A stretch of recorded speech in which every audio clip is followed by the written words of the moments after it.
everyone, I'm Deanna Corby with Deanna Corby Dressage. I'm a dressage trainer, instructor, competition judge, and USDF bronze medalist. Thanks so much for joining me today, and if it is your first day here, welcome to my equestrian YouTube channel. Be sure to look just below this video and hit the subscribe button, and you will be subscribed to see new content every Tuesday and Thursday, mainly focusing on horse training tips, rider position tips, and product reviews. Today I want to talk about something that I refer to probably in every lesson. I refer to it every single day, I feel like, and it is the USDF pyramid of training, or the training scale. If you're not familiar with it, I'll be sure and put up a picture of it on the screen now. And it kind of looks like a food pyramid, it's just a triangle. So you want to read it from bottom to top. It starts off, as you can see, with the word rhythm, and then we move to relaxation. Next is contact. Next is impulsion. Next is straightness, and the very last part, the very top of the training scale, is collection.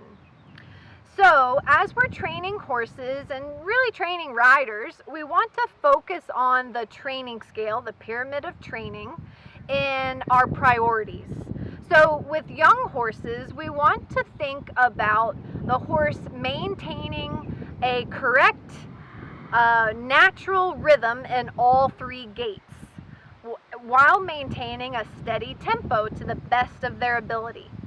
So rhythm, the word rhythm just means the sequence of footfalls within a gait. So if the walk has 4 beats and the horse moves one leg here and there and at one time, that means he has a natural walk. If your horse's trot is 2 beats like it should be, and moving in diagonal pairs, that is the rhythm of your horse's trot. So we want to try and preserve the rhythm, the foundation of dressage, the very bottom of the training scale. That we must preserve above all else, really, because without correct rhythm, we can't really do anything else. Next, tied into that is relaxation. This is tied into rhythm because if your horse is not relaxed through their body and sometimes in their mind too, it can affect the quality of their gait, their clear rhythm.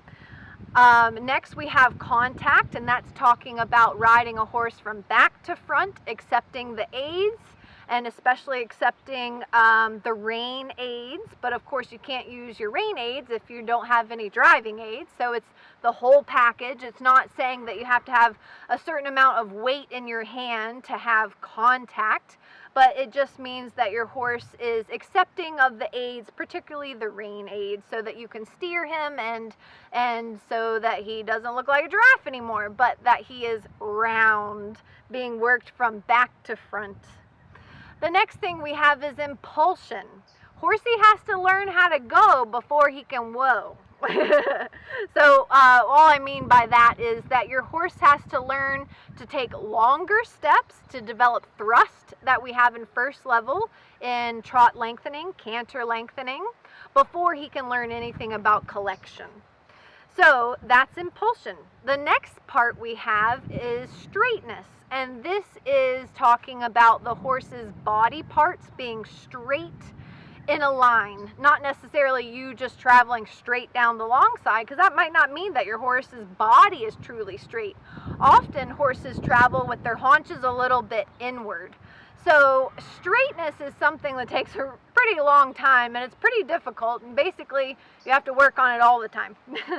Of course, your horse has to learn about the lower parts of the training scale first before you can really and truly understand straightness. Your horse's body parts being straight in a row, his shoulders being straight in front of his haunches in all of the gaits. So straightness is pretty hard. Next and finally, we have collection. After you have worked on all of the bottom parts below the training scale, at least a little bit, then you can start to think about collection. So collection means that the horse has compressed his body from back to front, that he's carrying more weight onto his hind end, that his steps are quicker. A good example of collection is pee off. A horse would not really be able to pee off unless he learned all about the rest of the training scale that we talked about before. So read your training pyramid, your pyramid of training from bottom to top, and be sure to focus on basics, climbing the level slowly, thinking about the whole picture of where you're headed. Try not to skip around to different levels in the pyramid before you have mastered one thing. Try not to skip ahead to the next thing. And keep the pyramid of training in your mind all day, every day, on every horse. There's a reason that the United States Dressage Federation has that diagram as our go-to for training horses. Anyway, I hope this helps you guys understand the pyramid of training. Do yourself a favor and memorize it and print it out and keep it in mind, like I said, every single day. I hope you guys enjoyed this video. If you did, be sure and like it, share it, and don't forget to subscribe to my YouTube channel. And I'll see you guys next time. Bye!